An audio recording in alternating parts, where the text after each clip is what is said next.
We have a quorum. Let's be seated.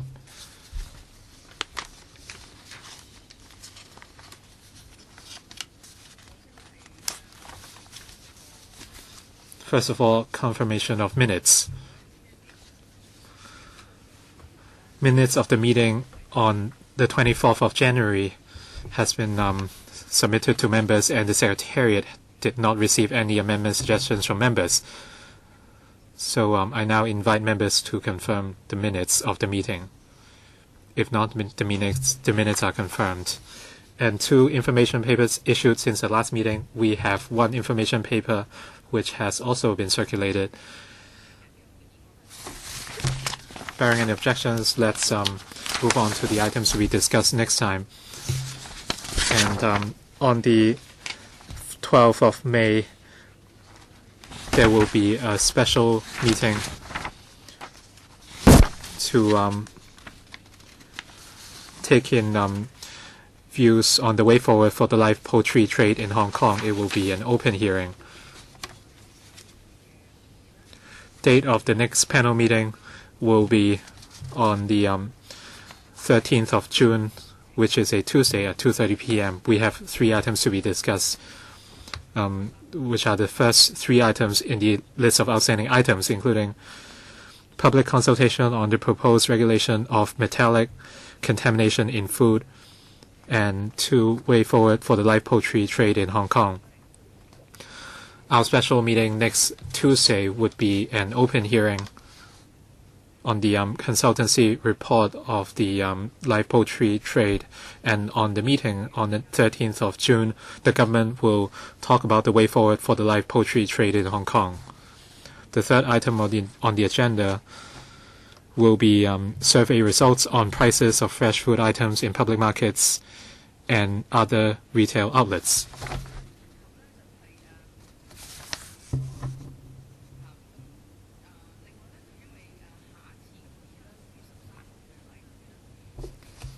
In the next meeting on the 13th of June, we will have 3 items on the agenda, so we might not have enough time. So barring on any objections, the meeting will last for 2.5 hours till 5 p.m. Any questions? If not, we would adopt this arrangement.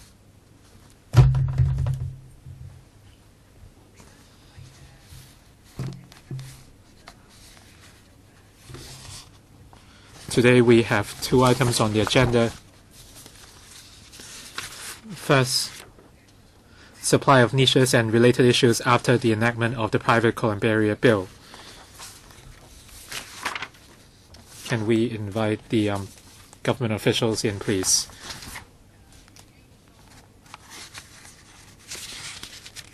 Since a number of members would like to know more about green burials,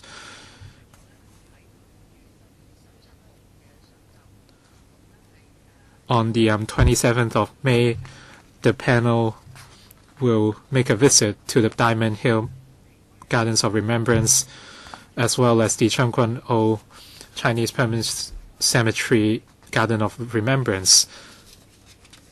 And we have invited members to the visit, and 5 have already signed up. So the trip has been confirmed. Members who are interested, please inform the Secretariat as soon as possible.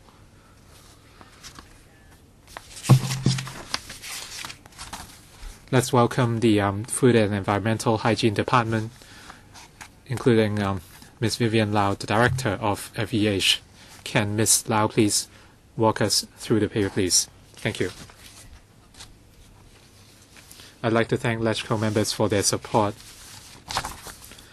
The Private Columbarium Bill completed the second reading debate in April, and later this month, the bill will enter committee stage at LegCo and proceed to the third reading. If the bill is passed, after publication on Gazette, it would come into force. Under the bill, or after the bill is enacted, all private columbarium must be licensed before they are allowed to sell interment rights.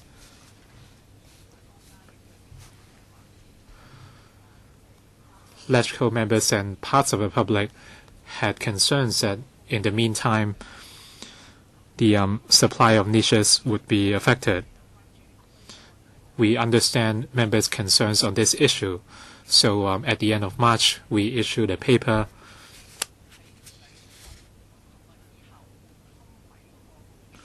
briefing members on the position of supply of private niches after enactment of the bill and the relevant measures. Today, I will talk about the supply position of private niches and our main initiatives.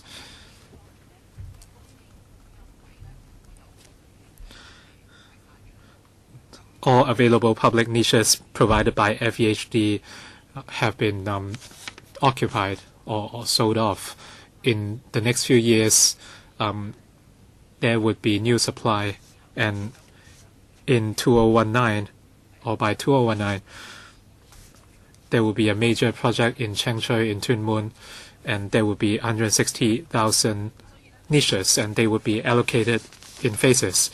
In 2018, we will have about 2,000 public niches available for allocation, and in 2009 there will be 20,000, and in 2020 there will be 42,000, and 2021 67,000. So in the next 2 years, the supply would be rather tight, but by 2019 to 20, the situation will improve substantially. In the meantime, till the supply of public niches by the FEHD resumes, and there will be a supply of niches at cemeteries, including the cemeteries managed by the Chinese Permanent Cemetery Board as well as religious bodies. And by 2017, the BMCPC will provide 12.6 thousand niches, and by 2018, 6,000 niches will be provided. So in the 2 or 3 years after the enactment of the bill, there would be these are the figures of the number of niches supplied. As for private niches,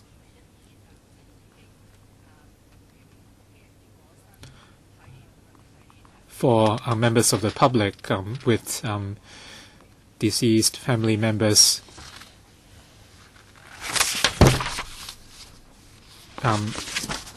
they can consider placing additional sets of ashes in columbaria. For FEHD managed columbaria, for a standard niche, 2 sets of ashes can be accommodated. And we're not going to impose a cap on the number of sets of ashes to be interred. At the moment, for a standard niche, majority of them only contains 1 set of ashes, so we can make the best use of the existing niches. We anticipate that for the 181,000 niches managed by the FEHD, their uses can be optimized or maximized. And according to the BMCPC, which submitted a bill to the LegCo and passed by LegCo earlier,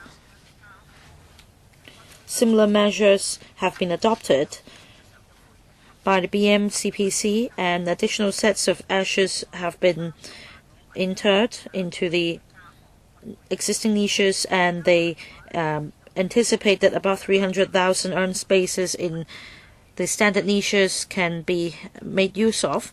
So that is to say, there is still potential to further maximize the use of niches. So if you have a deceased relative, the ashes of which have been interred in a niche, it will be convenient and expedient for another set of ashes to be interred with only a fee of about $100 and also without the need to look for another niche. And I would appeal to the public to make use of this measure, which allows the co-interment of ashes of relatives. And we also have temporary storage of ashes. At the moment, we have 23,000 niches or urn spaces or so that would allow temporary storage of ashes. The temporary storage of ashes is not a new measure. For example, after cremation at our crematoriums, we would allow the family members to store the ashes with the crematorium for a limited time, and they will be charged $10 a month for the temporary storage of ashes, or rather $80 per month. And as we understand that there will be an increasing demand for temporary storage of ashes, we have therefore increased the short-term facilities available to the public. As I mentioned just now, we're going to provide 23,000 urns or so for temporary storage. Between 2017 and 2019, we can provide an addition of 42,000 urns. That is to say, by the end of 2019, there will be a total of 65,000 urns for temporary storage of ashes. And also, by 2020, another more complex idea is now in the pipeline, and if this is implemented, we will increase the capacity of temporary storage of ashes to 80,000. So this is about short-term facilities for temporary storage of ashes. And at present, we have licensed undertakers who, according to the terms of their licenses, may store ashes for their clients temporarily on the premises specified in their licenses. This practice will be allowed if they comply with their terms of licenses. Of course, this is again for temporary storage. According to the undertakers, they would be providing one-stop service for the families concerned, such that they will be allowed to store ashes with them on a temporary basis until they find a permanent niche for the deceased. And we'll continue to promote green burial. In 2016, after we stepped up publicity and promotion, as far as the figure is concerned, we have more than 1 out of 10 deceased persons choosing to use green burial to handle his or her ashes, be it scattering at sea or ashes scattered at the Gardens of Remembrance. So that's about 10%, which is a significant increase comparing to about 4.6% in 2010. Can you speed up, Director, because we're running out of time. So for green burial, I think that although we require a gradual paradigm shift, we feel optimistic about it. We'll continue to make an effort, and we'll continue to enhance our facilities. And if members of the public feel suitable, they can also keep ashes at home. In the bill, we have a provision stipulating that the keeping of no more than 10 containers of ashes in domestic premises is excluded. Finally, Madam Chair,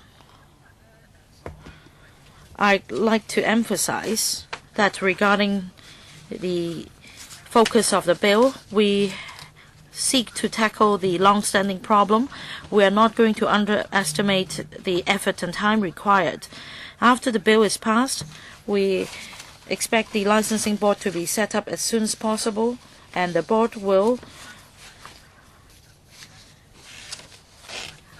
process license applications as soon as possible. But The public should bear in mind that time is needed to process the applications, and this may affect the supply of private niches.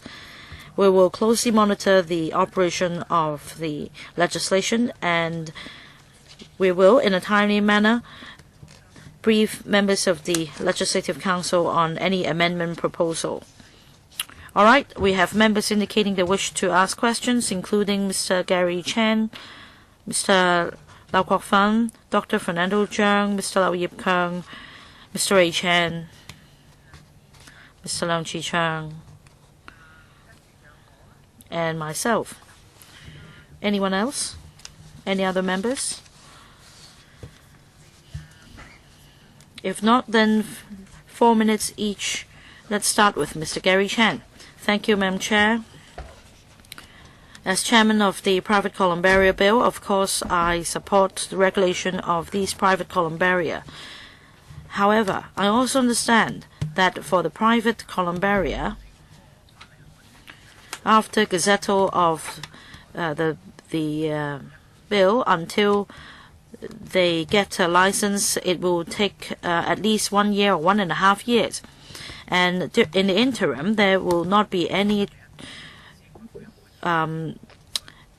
transaction involving private niches, and this will cause hoarding of private niches and sellers pushing up prices. And also for workers in private columbaria, they stand to lose their income for at least a year or a year and a half. I have this newspaper article with me. It is said that in the interim, some niches may see their prices go up by 30%, and for two adjoining niches, it may go up to about $2 million. And for a single niche, I understand that the most expensive one costs $2.4 million, and there is also speculation going on. So during this window period, if no transaction of private niches is allowed, then you will cause more speculation. And also for private columbaria, there are practitioners responsible for helping the family members with interment of ashes, etc. And they are the workers who would stand to lose their income, and they can only work hand to mouth. I wonder if the 18-month period can be shortened as much as possible, so as to expedite the resumption of supply of private niches. Although you talk about the supply of public niches, you need to draw lots and you need to wait in line. And in a way, private niches can make up for the shortfall of supply of niches in the public sector. And also about the practitioners in the industry, how are you going to help them? Now, for column 1 and column 2, private columbaria, I think that you should proceed with column 1 first, so that they can be licensed as soon as possible, so that the operators can resume their business, and so that the employees can continue to earn their income and to curb speculation. I'd like the administration to respond to that. Director. Now, about this window period, whether the length is too long, and there is a saying whether it will be at least a year or 1.5 years. Our position is this. Well, today, although we said that it could be 18 months, it is not definite, because after the gazettal, we're going to set up a licensing board after 18 months, and also the board will strive to make rules for processing documentation, etc., and then it will proceed to receive applications. For those private columbaria that exist before the enactment date, according to the provision in the bill, they will be allowed to submit their applications 3 months in advance. So I think that we should count from the 9th month forward. We totally understand that the processing of applications should be expedited, and after the licensing board is set up, we will step up liaison with the board so as to make sure that it will be done as soon as possible. How about proceeding with applications under column 1 first before proceeding with applications with column 2, because they're supposed to comply with all the conditions. We are going to draw up guidelines on the priority of processing applications, whether it should be done on a first-come, first-served basis, because for the operators of columbarium under column 1, if we don't receive any applications from them, there is nothing for us to work on. So after the bill is enacted, we can still have 6 months' time to liaise with the industry and explain to them the relevant requirements and what documents they are required to submit.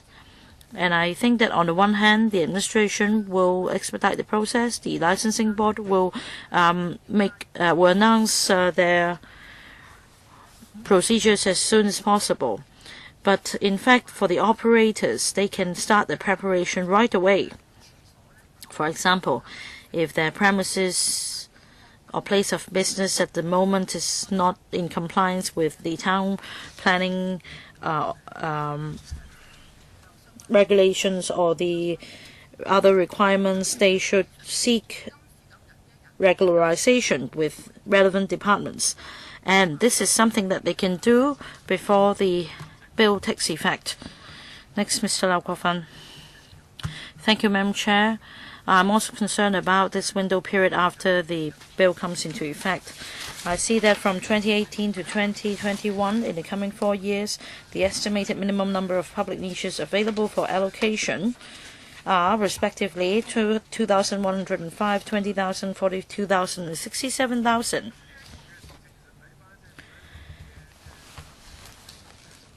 Comparing to the number of deaths a year, after the bill is passed, there is still a window period, and yet the supply of public niches is far from meeting the demand.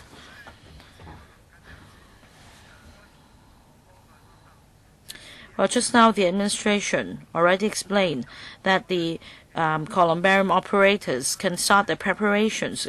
It's true, but I don't think it's up to an individual to make any preparation should he face sudden death, because the family members will need to arrange for a niche for the deceased. So I'd like to know whether any flexibility can be given to the licensing board so that in the interim, before we have sufficient supply of public niches, in the interim period something can be done. For the temporary spaces provided by the government, would the provision be adequate?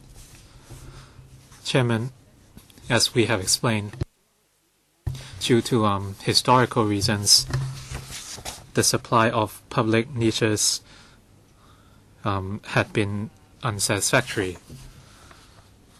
However, we already sped up our work, and a number of new projects will be implemented. And as we have explained before, we have 14 projects providing 590,000 new niches. And it will make up 2/3 of the total number of new niches. I understand the figures. So this is about long-term supply. In the short term, I talked about placing additional sets of ashes in niches. Those niches are already in place, and they have each accommodated one set of ashes, and additional sets of ashes can be accommodated. To the FEHD and BMCPC can accommodate 480,000 sets of ashes in their niches in total. If you have interred ashes of your relatives at FEHD or BMCPC managed columbarium, I think we should try to make use of existing facilities. This would be the quickest solution, and the costs would also be low. In 2016, how many people actually place additional sets of ashes in niches? We had more than 3,000 additional sets of ashes in niches. I think the public now understands that these facilities can be used. In the next few years, we hope that more members of the public will place additional sets of ashes in niches. Next, Dr. Fernando Chang. Chairman.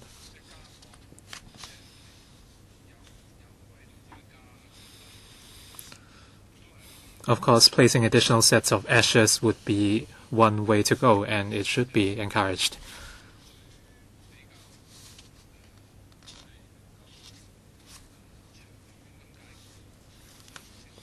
However, I think green burials are the better long-term solution. And right now, the take-up rate is about 10%. Hopefully, there will be more in the future.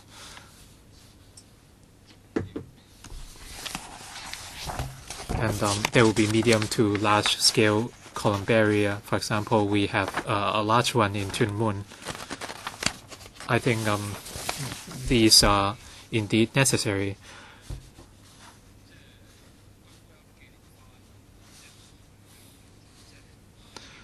But I don't see any major gardens of remembrance in the pipeline for the scattering of ashes. If we build appealing GORs or spacious gardens,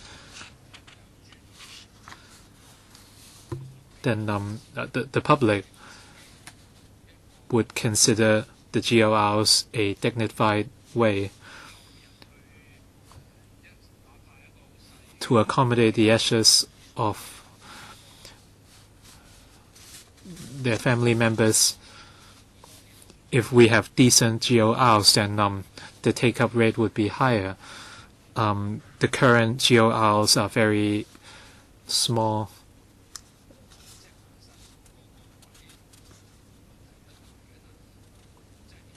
Well, the choice of venue is all right, but they are rather congested or crowded. Do you have plans to build more spacious GORs? If we do not develop them, we will be in trouble. So is there any planning in this regard? I'm talking about bigger GORs. The public would prefer more decent GORs. In terms of gardens of remembrance, the more popular GORs are located in existing facilities. For example, there used to be a cemetery in Diamond Hill.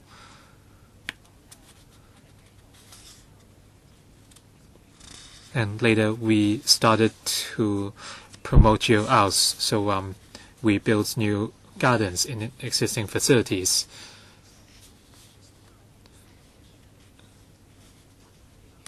For all new columbaria, for example, the Chung-hung columbarium in Tuen Mun, we have allocated 10,000 places for plaques in the GORs.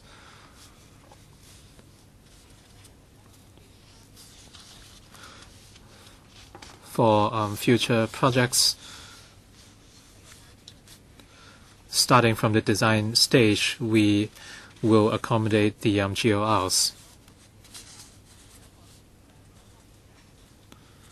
I'm confident that the conditions of the new GORs would be better than the existing ones.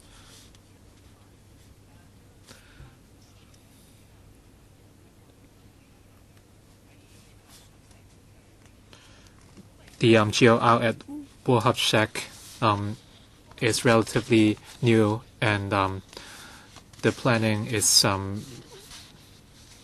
rather exemplary, and different styles are available. So this is something we will continue to promote. Last year, about 4,000 sets of ashes were scattered at our GORs. I think it shows that the public welcome such facilities and that they're willing to use such services. Has the Wo Hop Shack GOR been completed? It was completed 3 or 4 years ago, and it's already in operation. Can we make a visit? Yes, it's a public facility, and you can visit anytime. If members are interested, we can arrange a visit. I understand you will be visiting Green Bureau facilities, so if members have time, the Kyoto Road GOR at Wo Hop Shack is a new facility you can check out, and the Diamond facility is a new one. Perhaps our clerk can work with the government. Chairman, I don't think they should be confined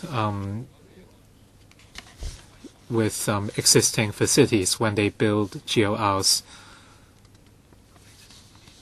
I think they can build new gardens. Of course, now you're only confining yourselves to the existing columbaria, and your hands are rather tied. So gardens of remembrance are a greener solution.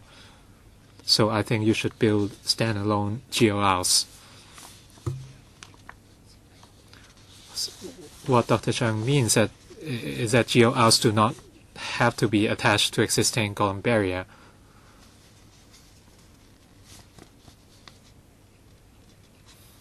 We are considering doing something in the outlying islands, but we have to overcome the issue of transportation. So we have heard such proposals, and we would take them into account in our future planning. And we are, columbaria places and scattering of ashes are two different types of services. By placing the facilities together, it would help with, it would facilitate management, but I would not rule out standalone GORs, so we would consider that in our future planning. Next, Mr. Kenneth Lau. Chairman, in 2014, the Ombudsman criticized the mechanism for allocating niches, and some members of the public could not place additional sets, and the Chengchui columbarium would be completed in 2018 to 2019. I'd like to know about the progress of the project. Will you continue to draw lots, or will there be a waiting list system? That way, those who have been on the waiting list for a long time can secure places for their family members. And can you allocate some of the places for those on the waiting list, and the remaining you can draw lots? When can the work be completed? Some Tuen Mun residents told me that for the Chengchui columbarium, it will provide 160,000 niches. But due to traffic issues, congestion will become more serious. I understand that facilities will be built at different districts, and Tuen Mun has columbaria and landfills as well as expansion or extension areas. I hope the government can consider the situation of Tuen Mun. How can the government ensure that traffic issues in the region would not worsen because of the new columbarium? According to the government's figures in 2016, the take-up rate of Green Bureau went up from 4% to 10.5%, but I think it was still rather low.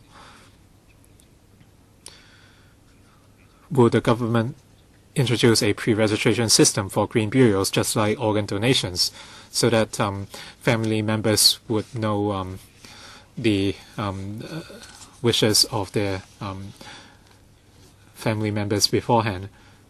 And can certain exemptions, for example, cremation costs, be waived, and subsidies can also be provided to encourage green burials. And right now there are services to convert ashes into crystals if family members wish to do so for their loved ones. Well, the crystals should be allowed at columbaria. Crystals are much smaller than typical urns, so can two sets of would the number of sets of ashes still be limited at 2? Can 4 sets be accommodated? So we have less than a minute left for the director.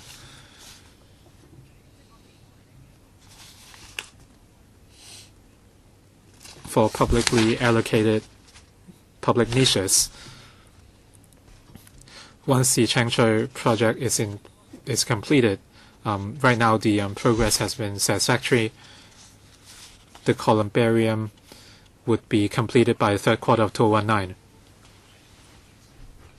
We realize that the public would like more certainty as soon as possible on the allocation of new public niches. So we plan to review the allocation of public niches, and on the other, we want to shorten the time required. And the scheduled completion date is Q3 of 2019, and hopefully we can begin the allocation exercise in 2018. For details, we are still reviewing the mechanism. We are analyzing figures of past allocation exercises, including the earlier Ombudsman report and the relevant recommendations. We will consider all the views received, and we will consult the relevant departments as well as the ICAC. Hopefully, in the future, we can adopt a fair and efficient allocation system and improve upon it. So at this stage,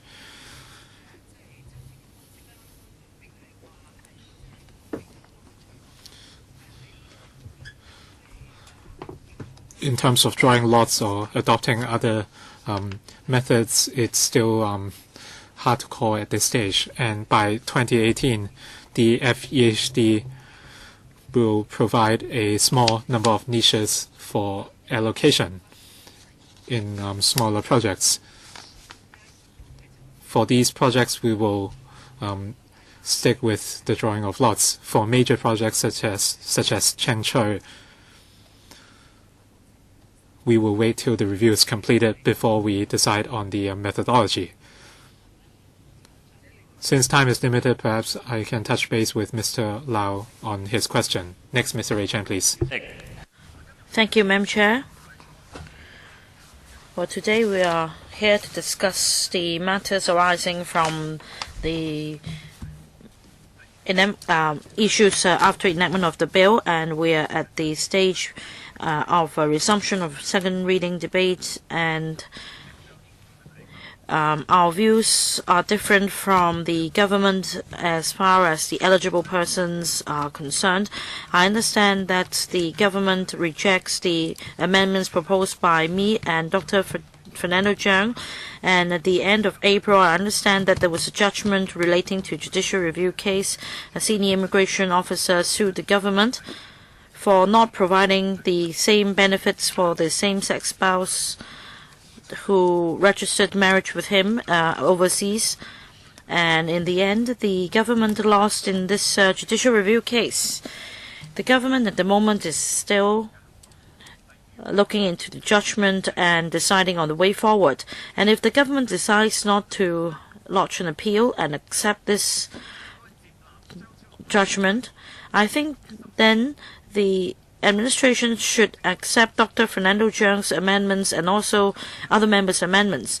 Now, if the government decides to lodge an appeal, then I think on the other hand, the government can decide to accept my amendments, because my amendments are not related to same-sex marriage, etc.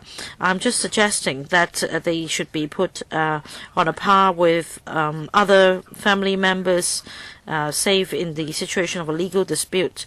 My question is whether the government would, in the light of this recent JR case, review whether the government will accept other members' amendments, or whether legal advice will be sought from the Department of Justice. Now, although we have completed examination of the bill, in light of new developments, Director, would you please tell members whether you will follow up on the new developments?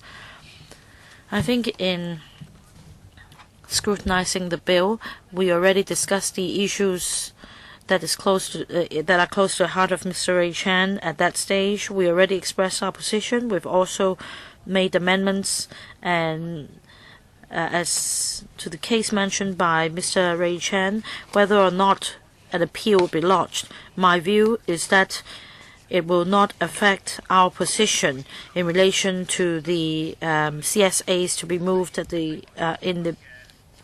for the bill. Why not? Why wouldn't there be any impact on the bill? Because it has been ruled that the same benefits should be provided to members or spouse of the same sex. I think that you should accept my amendment because there is no moral dispute on this. I'm not suggesting same-sex marriage or whatever. Have you sought any advice from the Legal Department of Justice, and have you discuss it internally? Like I said just now, our position remains the same. Now, in the CSAs proposed by us, I understand that I feel that we have provided sufficient flexibility. I can defer to my colleague to elaborate on this point. I think that as far as our CSA is concerned, it will capture a wider scope than the scenarios mentioned by Mr. Ray Chan, like same-sex spouse, etc. I think we've talked about the same point many times, but the point is, as far as their legal status is concerned, they are put a lesser priority than other family members. So why would you go back and think about it? Does that mean that you are inviting another judicial challenge? Your time is up, and I think that it has to do with the committee stage amendments, which will be discussed later, and I also think that Mr. Ray Chan's point is valid. In the light of the recent judgment, he asked whether the administration will review the situation and reconsider the issue. The director already replied that no reconsideration is needed. So perhaps you can give him a written reply stating your consideration, and our discussion on this point will end here. Next, Mr. Leung Chi-chung. Now, about the measures to be introduced after passage of the bill, I understand that the government is prepared, because I understand that, for example, 24 potential sites have been identified in 18 districts to provide 190,000 niches, and I understand that you're speeding up the construction of columbaria to increase supply of niches. But like Mr. Gary Chan said, I don't think that they can meet the short-term needs, because after the bill is passed, there will be a window period, and there is a big problem as to whether you can meet the demand during this period. And in your paper, it is suggested that there will be short-term facilities for temporary storage of ashes. I don't understand whether you're referring to those applications which have failed, or that you're only referring to those who cannot even apply for a public niche because of the great demand in the 18-month period, and then you only provide temporary storage facilities. And that those running funeral homes or undertakers would allow temporary storage of ashes in the place of business. Does it, is that suggestion correct? Director, I can only say that the 18-month estimation is not coming from the government. I can only say that after the bill is enacted, we need to set up a licensing board and process the applications received. So I think in the bill it has been spelled out very clearly that for the first 9 months the supply of private niches will be affected. As to what happens after the 9-month period, how soon can we issue the first license? It depends on how soon the applicants would get their documents ready for a license application for consideration by the licensing board. And I also hope that the licensing board can implement measures as soon as possible in terms of the land lease and other planning matters and building requirements. If potential licensees are not meeting with the relevant requirements, they should seek regularization from the relevant departments as soon as possible so that their applications can be considered more expeditiously. Now, after submitting the application, the licensing board will go through a set of procedures and will also discuss with them how on the setting priorities. Our objective is to allow for a quick resumption of supply of private niches after the licensing board is set up, and in the interim period, how should ashes of the deceased be dealt with?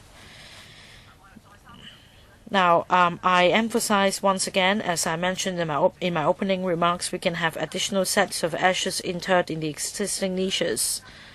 This will be the most expeditious way, and of course it's up to the families to decide which way to go. They can also place the ashes with the licensed undertakers without breaching any requirements. The undertakers can help store ashes on a temporary basis. At the same time, we have green burial, as we see an increasing demand and increasing degree of acceptance of green burial. Now, can you explain, Director, in the first 9 months after enactment of the bill, how long will the window period be? Does it mean that no buying and selling of private niches is allowed during the 9-month period? After the bill comes into effect, unless you have a license, otherwise, no person shall sell an interment right, and that is a niche. And it takes time to apply for a license.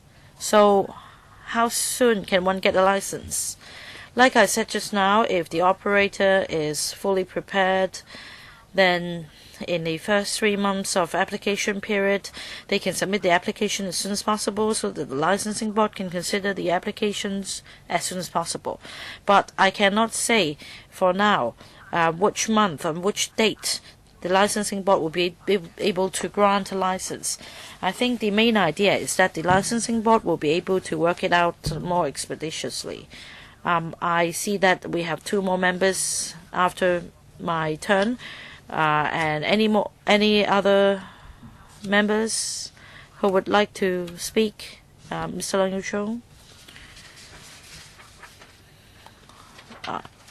I will allow the first round of members to speak first. We have Kwok Wai-keung, Leung Kwok-kin, and Leung Yu-chung for the first round, and for the second round we have Lau Kwok-fan and Leung Chi-chang.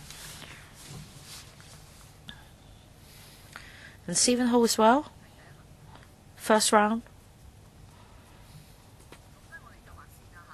And I'll draw a line here.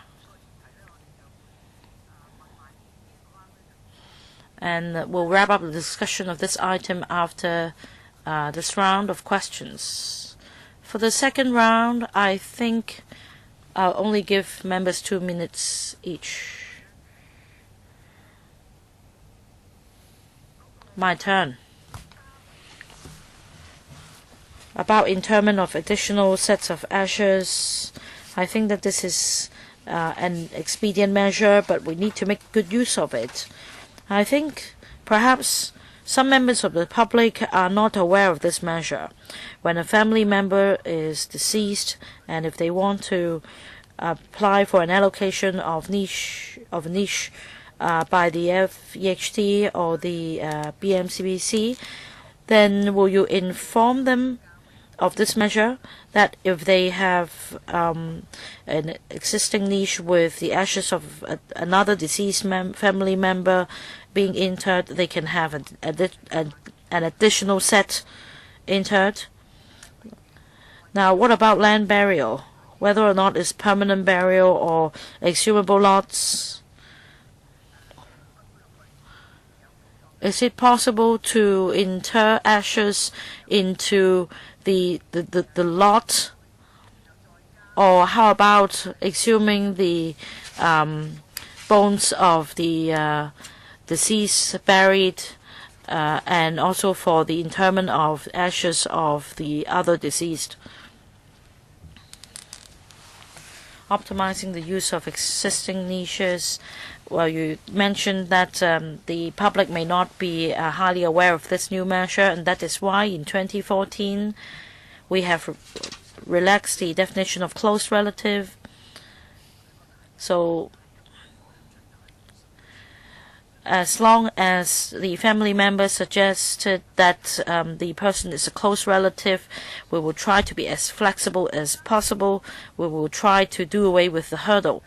As for the additional set of ashes in a standard niche, I can say that for the public niche, it is quite spacious, and it is completely fine to store two or to inter 2 additional sets.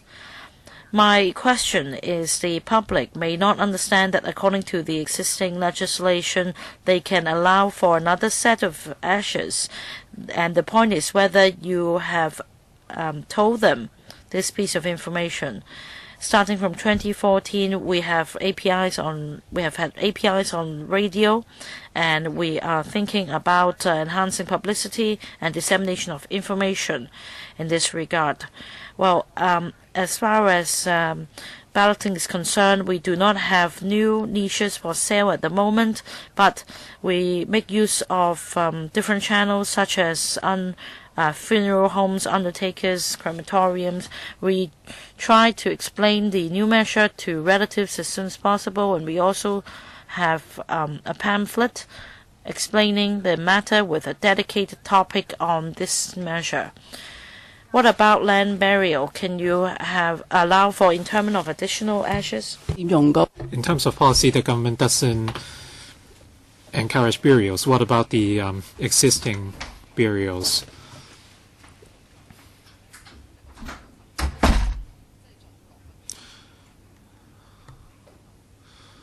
Places would only be given for burials made decades ago, or else the remains would have to be unearthed after 6 years. So we would not encourage placing additional sets of ashes. What about PMCPC cemeteries? For example, at the Chaiwan cemetery, there were burials. We cannot speak on behalf of BMCPC. Would you talk to BMCPC about the arrangement?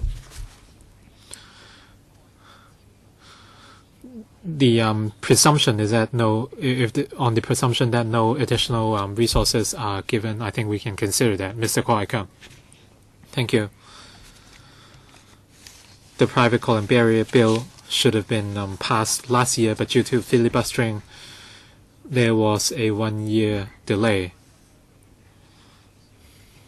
There were concerns on how the government could make up for the loss of time of a year, even though it wasn't your fault. But we do have expectations of the government. The government also created new niches at the Collison Cape Cemetery, and an additional 20,000 niches have been introduced. And demand has been very high. I hope the government can consider the transportation arrangements after the introduction of places. When we follow up on transportation issues on the district level, apparently no department is responsible. With more niches, there would be more people, and more coordination within the government is needed. Next to Collison Cape, there is a Catholic cemetery and there is a private road. If it can be opened up, then we can facilitate a circular route at Collison Cape. But since the Catholic cemetery decided to close off the private road, the traffic could not go around. So the worshippers would have to walk up the hill, and I'm one of them, since my grandparents are buried there. But we have seen elderly people who want to visit their loved ones, but they could not get there. So they could not even worship their loved ones. I think the Transport Department and FEHD are responsible.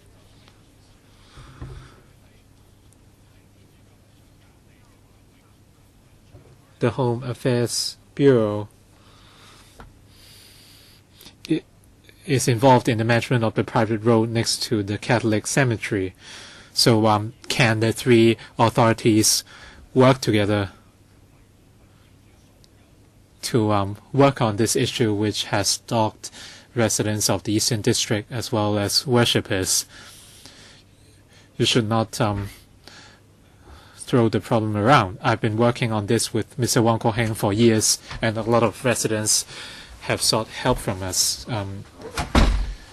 Director, can you do something about the traffic at Collison, Cape Collison Road?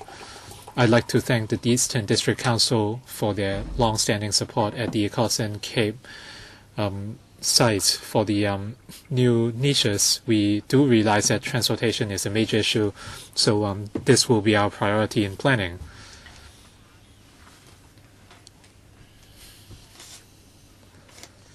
We have plans to do better.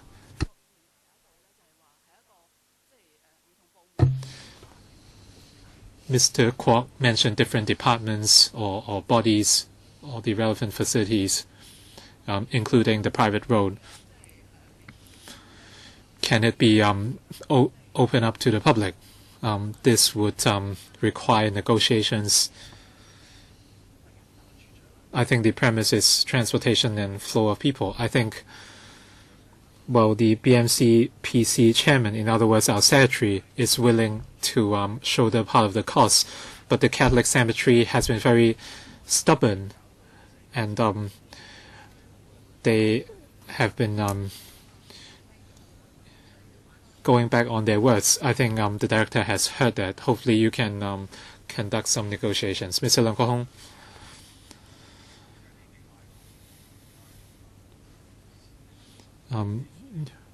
Your filibustering has nothing to do with LegCo. It's about your failure to deal with the private column barrier bill. If you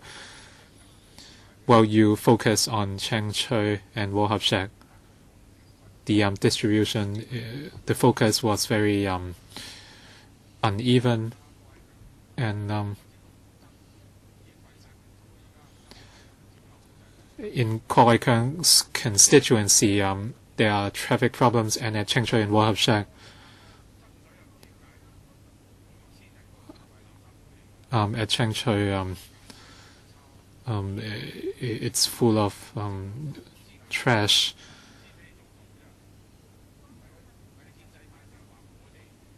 And it was a fluke that you became district councillors. So for people like Stephen Ho, if you cannot deal with the agricultural and fishery sector, do you think you will be here? What about Cheng Choi, the Cheng Choi site? You are bullying people in Cheng Choi. I just want to point out these issues. It's your own problems.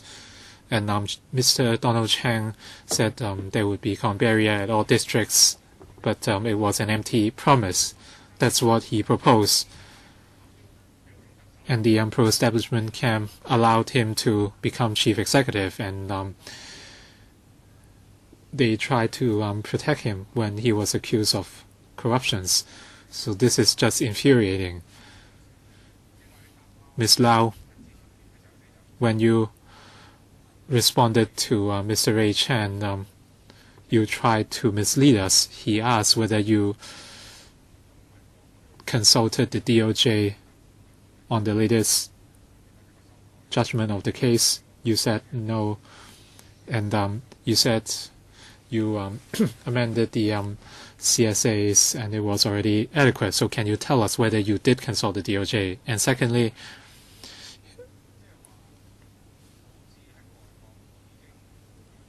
and in other countries for registered same-sex couples,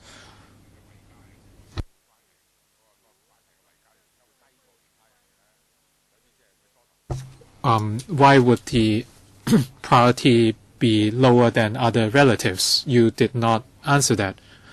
You said the scope was wider because you covered distant relatives as well. But we are talking about a couple with spiritual or physical relationship. You only mentioned the generality instead of the priority. So can you give us a specific answer? Chairman.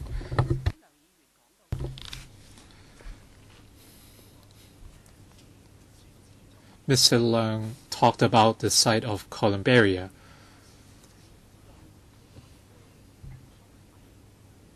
If we still expect using niches to deal with the long-term issue, it's not practical. There would be limits to the number of column barrier we build. In our projects, we can provide 590,000 niches, comprising 2/3 of the total supply. Apart outside of these 24 sites, can we identify other sites in Hong Kong for column barrier?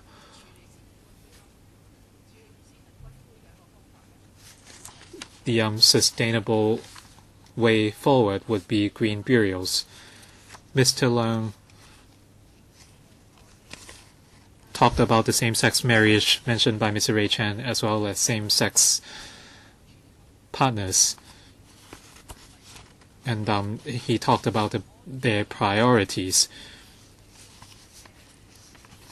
I respect members' views, but this issue has been covered fully at the Bills Committee, and we introduced committee stage amendments. So I would not repeat the justifications. Mr. Leung Yiu-chung.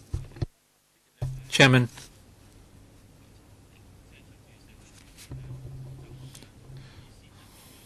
As our culture changes,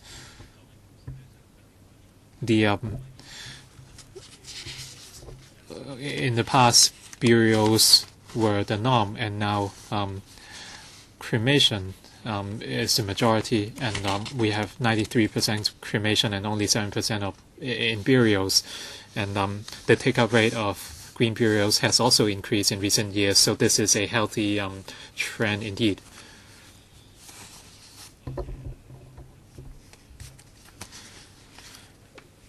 But as you said, there's still demand for niches, but there's a serious shortage of column barrier. Even though you identify a number of sites, there are still restrictions, and the supply of sites is finite. So the supply of niches will always be short. You talked about green burials, and this is something I support. But in terms of column barrier, can we actually do more? And some people do not agree with setting a time limit on columbaria or niches. It can be 10 or 15 or 20 years, and after that period, re-registration is needed.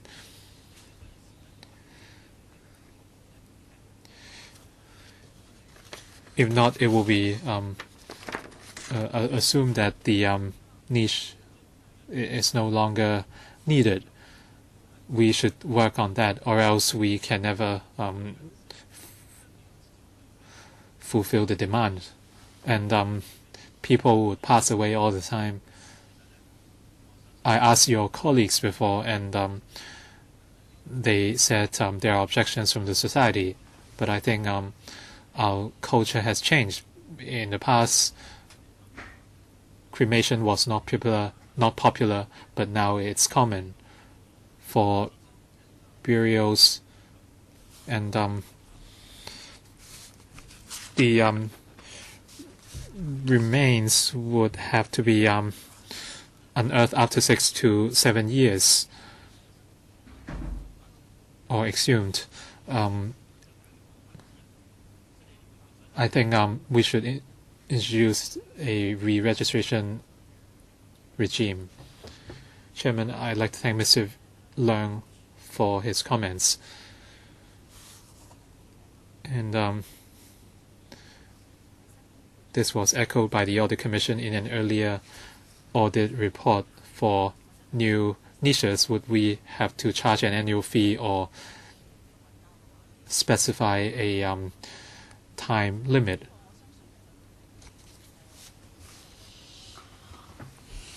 If we are to impose a time limit, we need to inform the relevant family members during public allocation. As we said,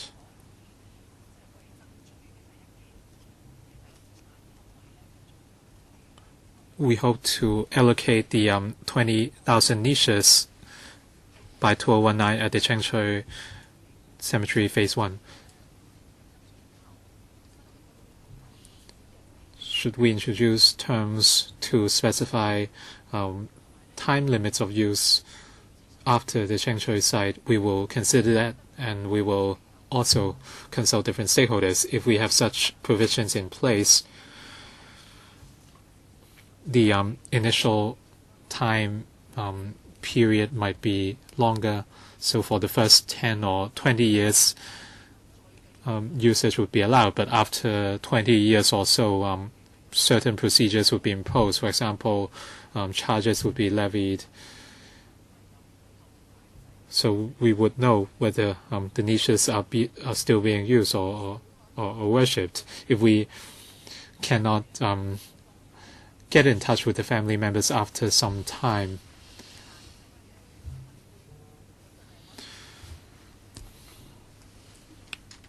we might have to deal with the ashes of the unattended ashes in a dignified manner, for example, through green burials. When are we going to discuss this issue? Can you provide a timeline? No. We're conducting a review. Our goal is that by the end of 2018, we will be able to resume allocation to the public. And we have the advisory council. We are going to discuss with the advisory council. So we'll do it next year. Public allocation will take place next year, but I think that we should go through all the preparations before it begins next year.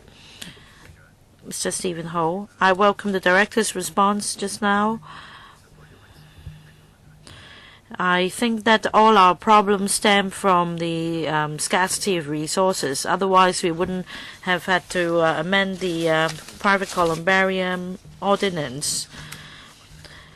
I think that our burial ritual has changed a lot since ancient times. In the past, we had the terracotta horses, and then we now have paper effigies, and we've also shifted from land burials to cremation. So times have changed. I think it's time for the public to understand that And as far as this bill is concerned, we also see some undesirable consequences. Speculation is one thing, as mentioned by Mr. Gary Chen. The government may be focusing on its work without carefully considering the consequence of speculation. Now, Mr. Gary Chen asked whether priority can be given to column 1 columbarium, and you mentioned that documentation will be required. But anyway, can we first process applications from columbarium under column 1 so as to shorten the processing time? That's the first question. And second question, just now you mentioned in your opening remarks that it will take 6 months to set up the licensing board. And I think that apart from this board, many boards require 6 months to be set up, but this bill has been in place for many years. I think that the government should have been fully prepared so that once the bill is passed, in just a few months' time, the licensing board can be formally set up. Because, for example, for the fisheries industry, we also had encountered the same issue, and sometimes the matter may be stalled for 6 months because of some problem with the rules. And if we have a delay here, I think that the problem of speculation will become worse.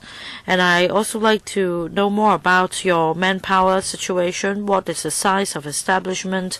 Because if you have a lot of counters, a lot of tellers in the bank, for example, you'll be able to process the queue much faster. So what is your estimated size of establishment, and roughly how long would it take to process an application? Director. Mr. Ho raises a number of points on the point of speculation.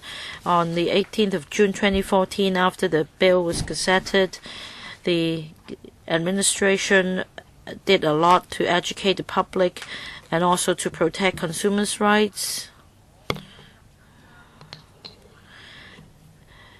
If there is any claim that the private columbarium definitely will get a license, then this claim will be unsubstantiated, because the licensing board hasn't been set up and there is no guarantee that any application will definitely be granted. We're educating the public in the sense that first, if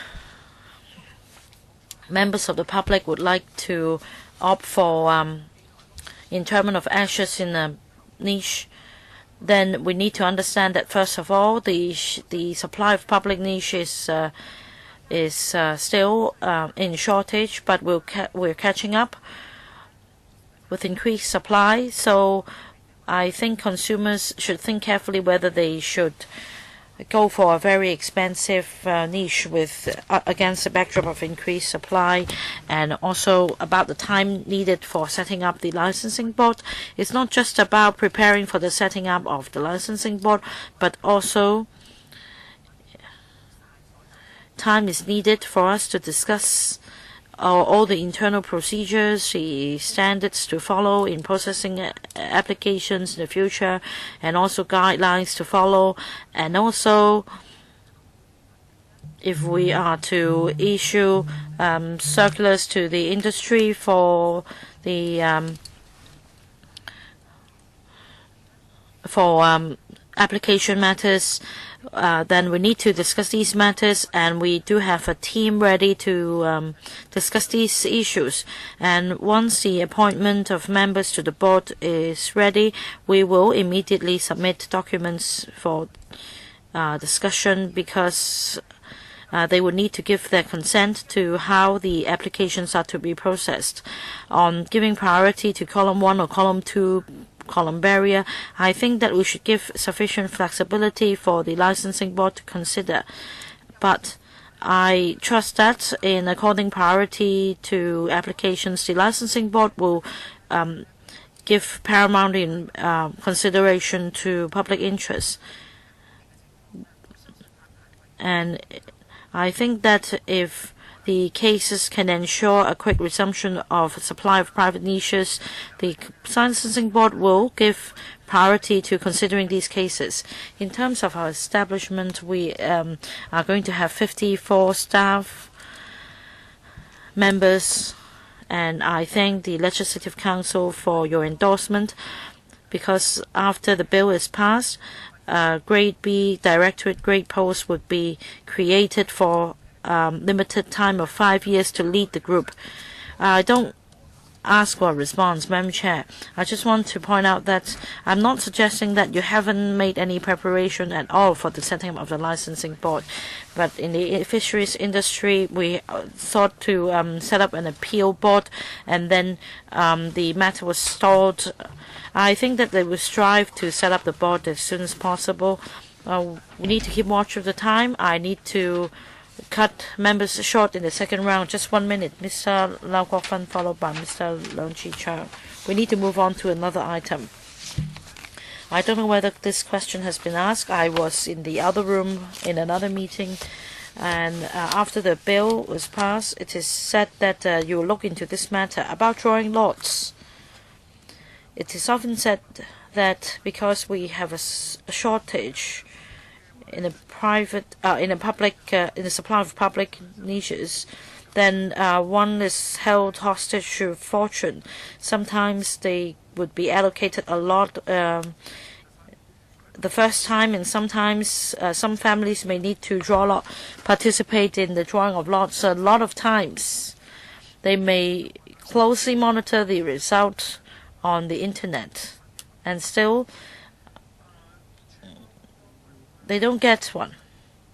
I want to know whether the existing mechanism will be improved, because the supply will be increased in 2018. That is to count the number of unsuccessful lots, so that they will be given, say, another chance. I can only say that we're conducting a review. We'll draw reference to different views, including Mr. Lau's view, other members' views, the Ombudsman's views. We will fully consider all the views before deciding our way forward. Mr. Leung Chi-chung, 1 minute. I just now put this question to the Director. I wasn't given an answer. You talked about short-term facilities for temporary storage of ashes. There will be a total of 65,000 such urn spaces. I'd like to know more about that. Is it for temporary storage? By short-term facility, I'm referring to those in government premises. At this moment, we already have 23,000 urn spaces in the old staff quarters of Kwai Chung Crematorium, and also storage room of Phase 3 Warhop Shack, and also Warhop Shack, the information center in Warhop Shack Columbarium. We have converted these premises into temporary storage spaces. By temporary, what do you mean?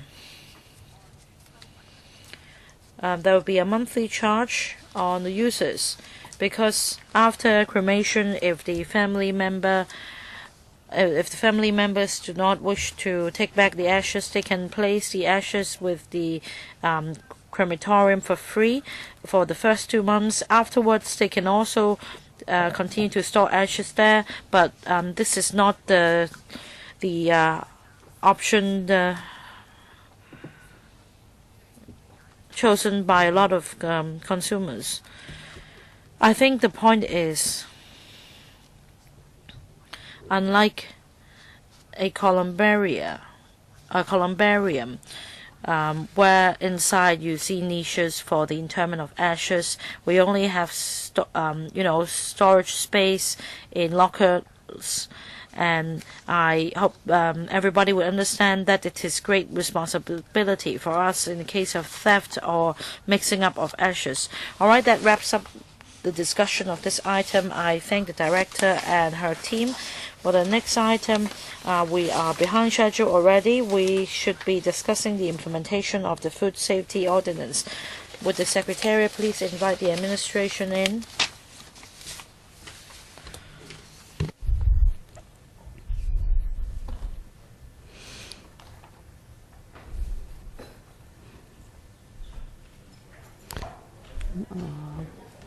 邊個食安專員？係啦，咁我哋咧係歡迎。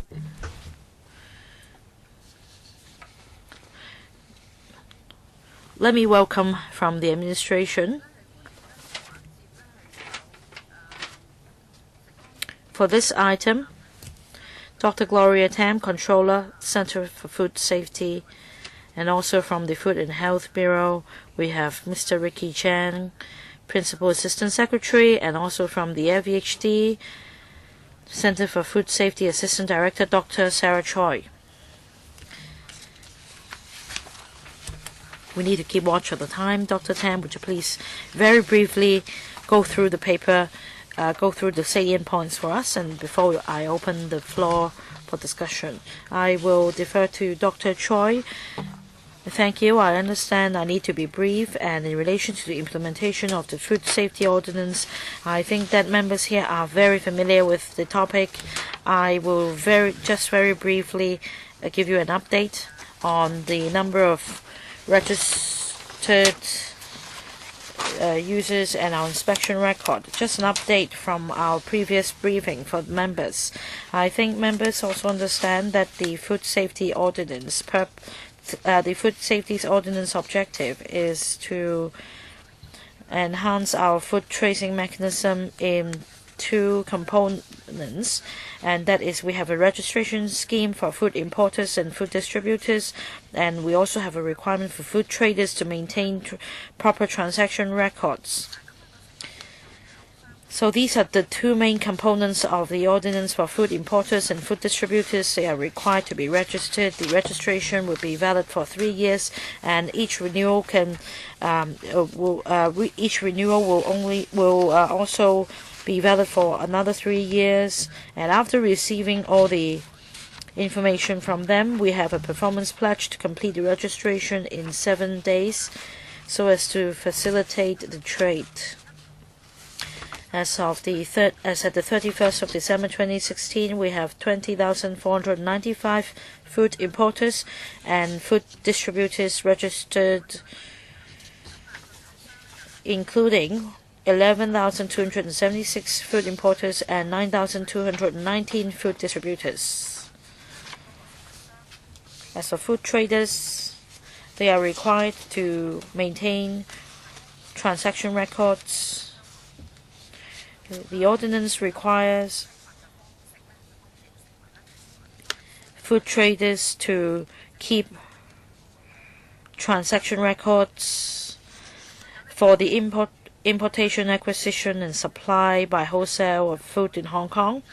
We hope that through the registration scheme and the requirement of keeping transaction records, we can enhance the food traceability. 會食安中心嘅職員呢，我哋係會去巡查啦。The CFS will make inspections and check these records. And in 2016, we checked 576 such premises. And in terms of prosecution, in 2016, on food importers and distributors, we made 14 prosecutions against unregistered businesses, and 14 have been convicted. And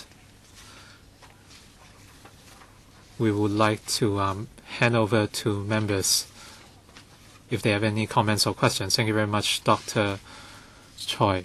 Any questions from members? Mr. Stephen Ho. Thank you. In terms of the food safety ordinance,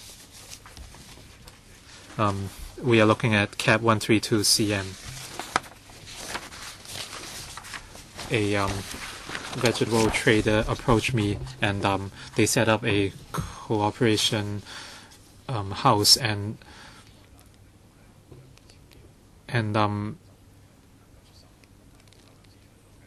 there were excessive pesticides in one batch of vegetables, and they were not sold to the market, and the mechanism ensured food safety for the public. And in that case, it shows that it's important to trace the source of the food, but the responsibility fell on the seller instead of the farmer. So I hope the government can review the ordinance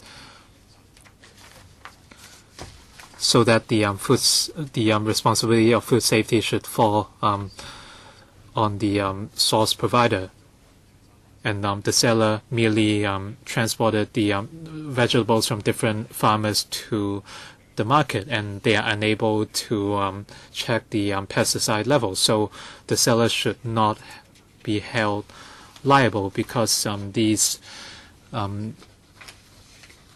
cooperation sellers are only volunteers in nature. So I hope adjustments can be made to the ordinance. Controller,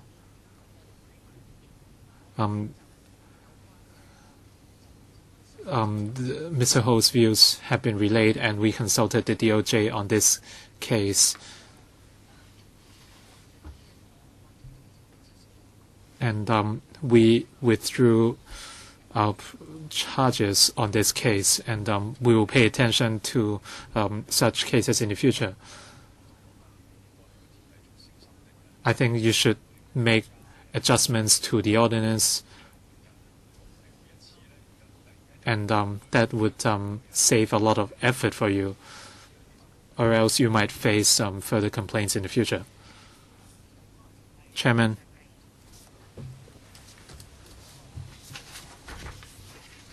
we realize that Cap 132 CM is under the Public Health and Hygiene Ordinance, and this is a piece of subsidiary legislation, and it's technically different from the main legislation, and the DOJ is also aware of that. So we realized that there was inadequate evidence for that particular case.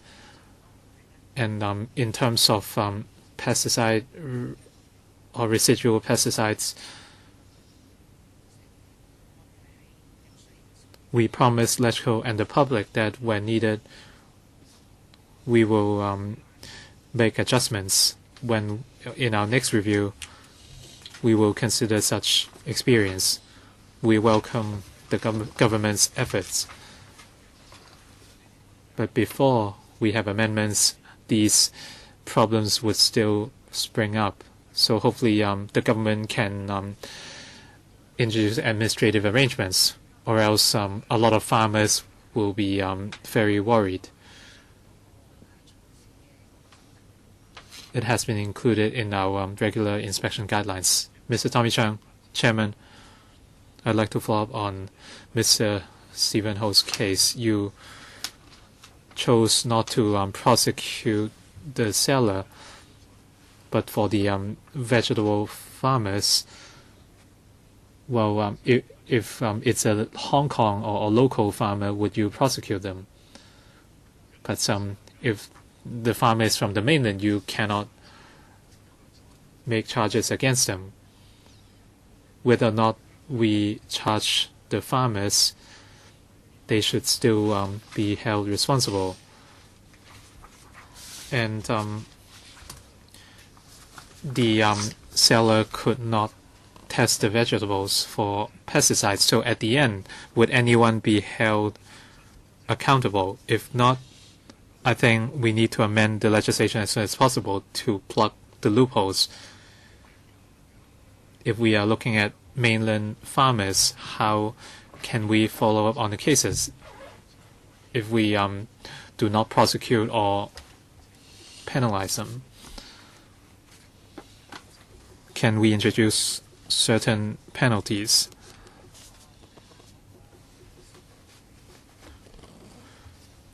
For mainland farmers, if we detect excessive pesticides, we would inform the relevant authorities.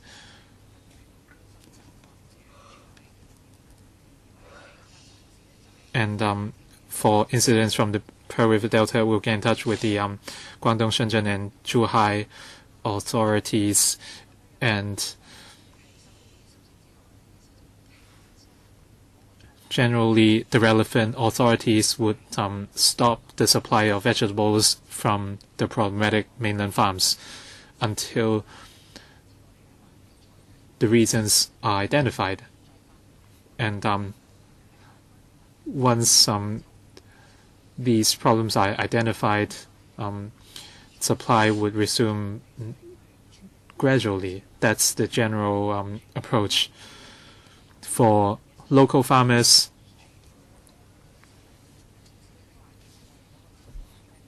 when we dealt with similar cases, the DOJ realized that the measures against local farmers were inadequate. So we are still conducting sampling checks in case of incidents with local or problems with local farmers. We will try to educate the relevant farm owners, and we will inspect the vegetable supply to the vegetable marketing organization. And in 2016 to 17, our checks did not detect any cases of excessive pesticides. So despite a lack of penalties, you are still confident that there were no contraventions. As you conduct sampling checks, you found the vegetables safe. Correct. But in case of problems, we have agreed with AFCD that they would take out measures. This is not just about the farmers. For any farm, whether they grow vegetables or keep livestock, well, you explained measures against mainland farms. Well, what about local farms? Would there be penalties, or do we have to amend CAP 132 CM in order to deal with the problem? According to the DOJ's advice, amendments might be necessary to trace the farmers themselves. I think the government should amend the legislation as soon as possible. We asked about vegetables, and I'd like to follow up on that. There are reports about smuggled vegetables which did not arrive in Hong Kong through Mankamto. Right now, all imported food arrived through Mankamto, but it was found that certain foodstuffs were imported through Lo Hu, and these included vegetables. They did not undergo tests or checks by the FCD. So how would the CFS or Customs and Excise Department stop smuggled food products from arriving in Hong Kong? Chairman,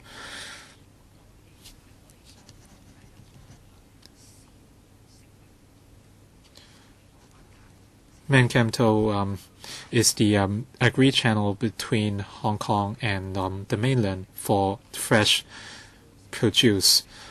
So other foodstuffs might not necessarily be imported through Mankamto. Chairman, you have visited the control point, and we have certain facilities there.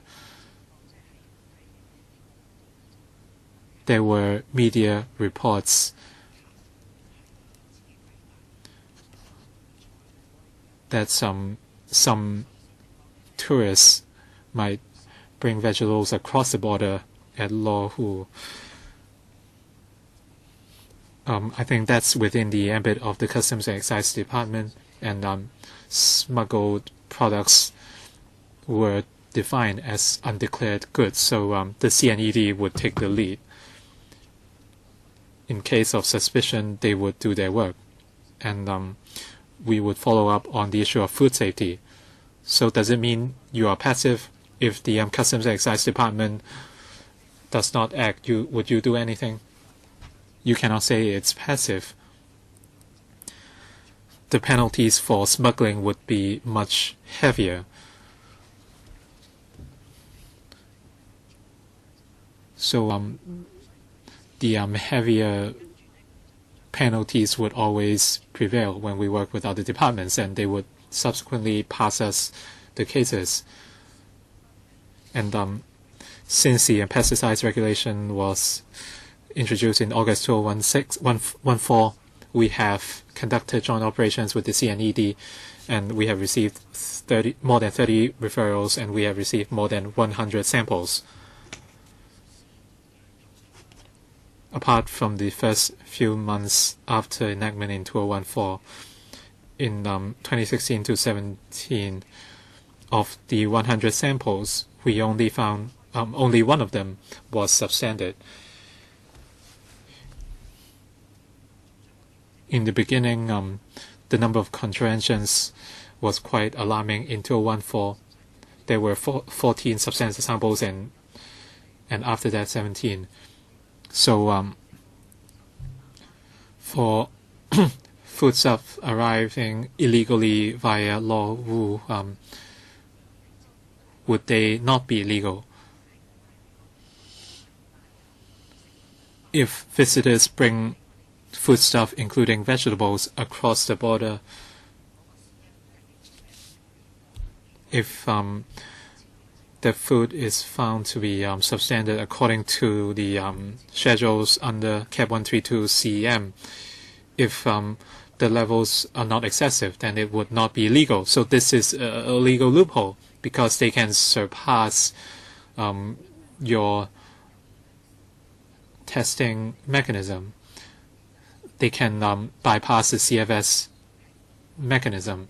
So it really depends on whether they are goods or foodstuff for self-use by visitors. If the foodstuff is suspected to be goods, then the CNED would act. Mr. Stephen Ho.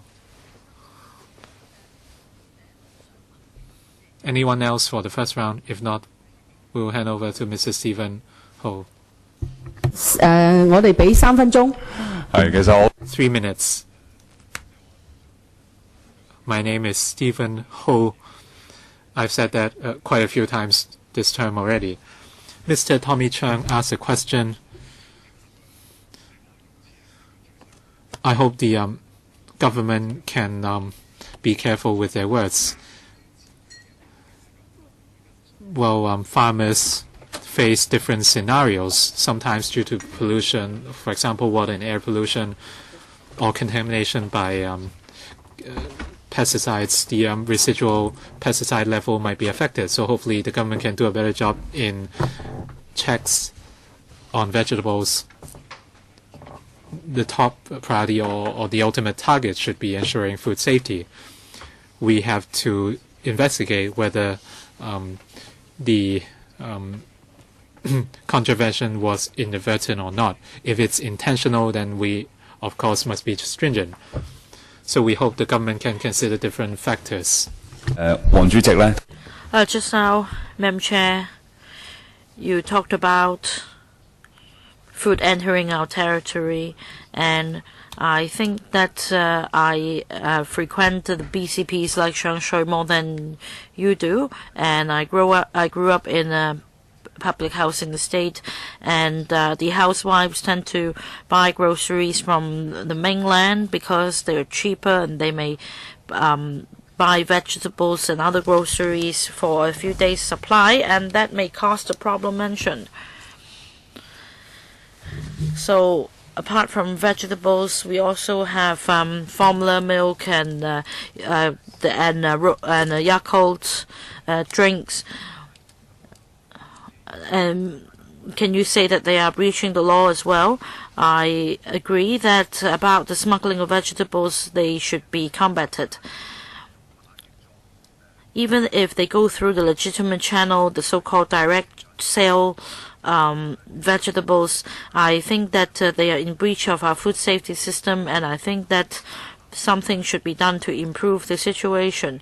Don't just say that every time we're going after you. I think that for the industry, they can also improve so as to have harmony. No response from them. All right, I will ask another question about the food tracing mechanism in para 3 of the paper. The administration has talked about registration scheme for food importers and distributors, and there should be a the receipts or transaction records should be kept. But after implementation of the food safety ordinance, on how many occasions did you initiate the food tracing mechanism, and how effective and efficient this mechanism is? Any improvement needed? Because I understand that you have 17 different systems. 7, Madam Chair. Because I heard from the Customs and Excise that there are more than 7. There are 17 systems. I want to know whether you're facing any difficulties in the event of a food incident that requires foodstuff to be recalled. What is your major? What is your main hurdle? Thank you, Madam Chair. I'll defer to Dr. Choi because she is responsible for operations. Thank you, Madam Chair. About the food tracing mechanism.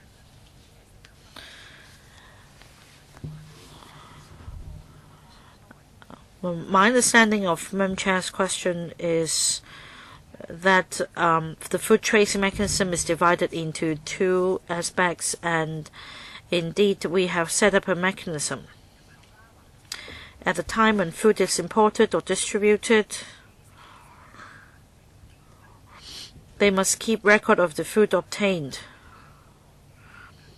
The record is kept by the industry, and in the event of a food incident when this information is required, we will approach them for the information. And just now, Madam Chair asked how many times have we relied on this mechanism throughout the year. I don't have the actual figure at hand.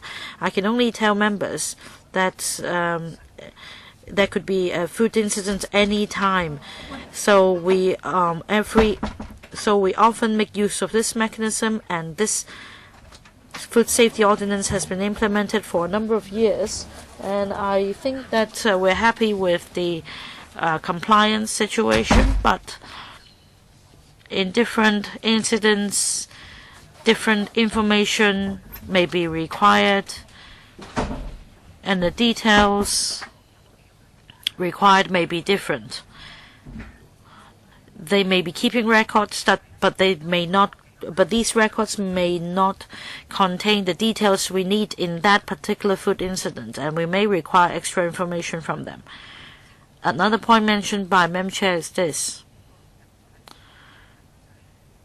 The downstream of the food tracing mechanism is the food safety ordinance. And I think the other point mentioned by Madam Chair is this about the single window system. For food in Hong Kong, the majority of food is imported, and under our existing mechanism, unless we're talking about high-risk regulated foodstuffs such as meat and other perishables, which we require the operators to keep detailed records. For other foodstuffs, we may not be able to trace the origin of food before they're imported, and that is why we need to rely on different systems to give ourselves a full picture. In the future, if we have the single window mechanism, then apart from having a set of records after food is imported, at the time when food is imported, we don't need to wait for 14 days as we do now for the CNSD to give us information. We can have a better grasp of information of the foodstuffs, and that will be our next step in perfecting our food tracing mechanism. But basically, I think that the trade is doing fine. It's not that they're not complying with our requirements or keeping improper records, but it is On the other hand, not the case that with a push of a button we will be able to get all the information we need. Based on the nature of the food incident, we may need to ask for more information. So efficiency and effectiveness are important.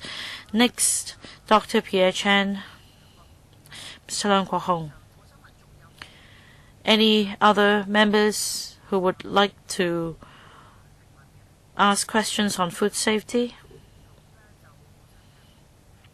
Well, I'll see if we need to extend the meeting. Dr. Pierre Chan, 3 minutes. Thank you, Madam Chair. You talked about the loopholes, and I can also see another problem.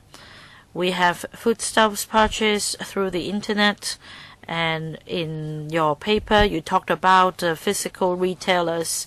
But as far as online shops are concerned, enforcement is a thorny issue. Not many online shops are granted permits. For the Center for Food Safety, I want to know how many staff members are responsible for tackling this issue of buying food from the internet. How is the regulation done? How many staff members do you have?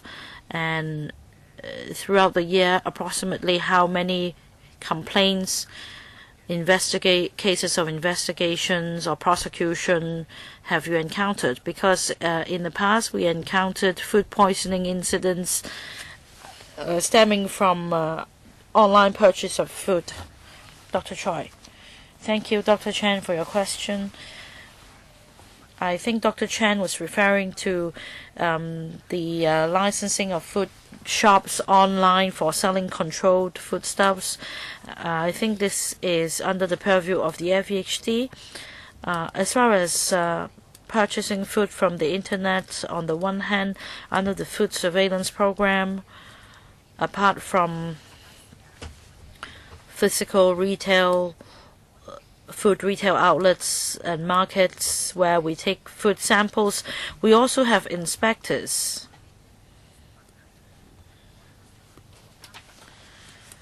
Buying foodstuffs from internet food shops, which are regulated under the food surveillance program, and throughout the year we send food samples for lab tests, and the failing rate is really very low.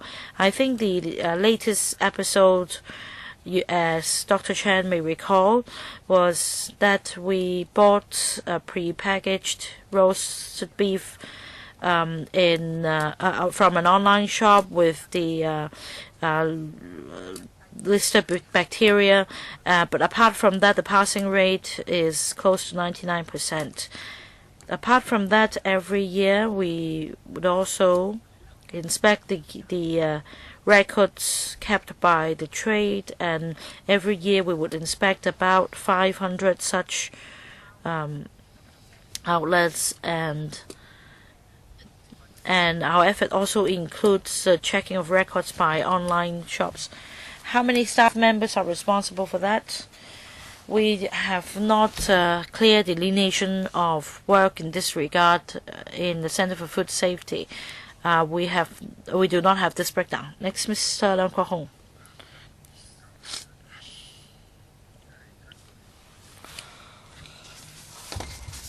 According to the requirement for food traders to keep transaction records and the guide to or the code of practice on keeping records relating to food, you mentioned that enforcement action would be taken. I'd like to know more about law enforcement. Dr. Choi, what is the maximum fine for an offender? $50,000 and imprisonment for up to 6 months. This is about any person who does not register but carries on a food importation or distribution business, and then failing to keep proper record. It's also an offense and is liable to a maximum fine of $10,000 and an imprisonment for up to 3 months. Can you tell me something about the enforcement of this provision? About law enforcement, to answer Mr. Leung's question, from 2014, 15, 16, in the past 3 years in relation to food importers or distributor failing to become registered. We do have a figure of prosecution. In 2014, there were 10 cases. The court meted out a fine ranging from $1,500 to $9,000. In 2015, we had 9 similar cases of prosecution, and the court handed out a fine of $420 to $5,000.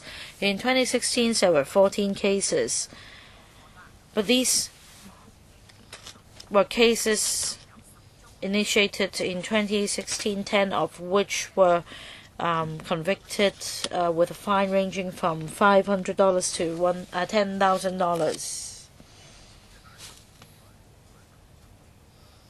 So on average, about 10 cases a year. Yes, there are fluctuations, but I think Mr. Leung's observation is correct. On average, 10 cases. All right, in 2016, altogether 14 cases. Can you tell me something about your inspection? How many officers will undertake the inspection? Under the Food Safety Ordinance, as far as the manpower in the Center for Food Safety is concerned, we have 6 staff members. We have 3 senior staff, senior inspectors, and 3 clerical staff members. So altogether 6. For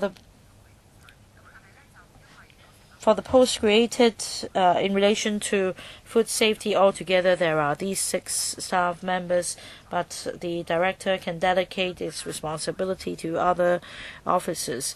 I mean, other staff members can also undertake the similar task. Well, in 2016, the CFS inspected 576 premises, and you only had 6 staff members. But as mentioned just in the beginning of the paper, there are many premises. Is it random inspection? No, it's a risk-based inspection. But I want to clarify that these 6 staff members are not only responsible for inspection, because you understand under the Food Safety Ordinance we also have the registration scheme. I think your time is up. Well, Madam Chair, can you ask for a written reply?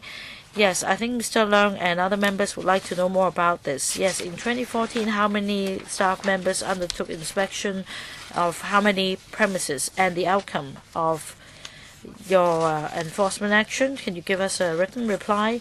All right, that wraps up discussion of this item, AOB. I think there's an item under AOB by Mr. Kwok Wai-keung. I think you need to be quick because the housing panel, we need to use this room at 4:30. You talked about information papers issued since the last meeting. At the beginning of the meeting, the paper was actually submitted by the FTU in April. After the last meeting, we asked for discussion of the issue of rental increase of public markets, which was discussed last time, but which we did not have enough time to discuss it. And we'd like to have this item included in today's meeting. But, Madam Chair, you haven't done so. And when you talked about information papers issued since the last meeting, you have not responded to our suggestion. Is it the case that, Madam Chair, you believe that this item should not be discussed anymore? Right, we have received a letter jointly submitted by 5 members, as mentioned by Mr. Kwok Wai-keung, as this is about rental increase of hawker stores in public markets. At the meeting of the 14th of March, we already had a discussion. We reached a consensus. Members' request was already relayed to the government, and on the 28th of March, the government provided a written response to members. We had 2 special meetings for this panel, and today we didn't have time to deal with this item, so we have instructed the Secretariat to make a publication on the Gazette at the electoral website, and by the 12th of May written submissions can still be sent in on public market store rentals. As of 4 p.m. yesterday, the Secretariat received 2 written submissions, and the deadline has not passed yet. So those who are interested in public market store rental increases can still send in submissions. These comments will be relayed to the administration so that they can provide a response. So that's all for today's meeting. Thank you very much.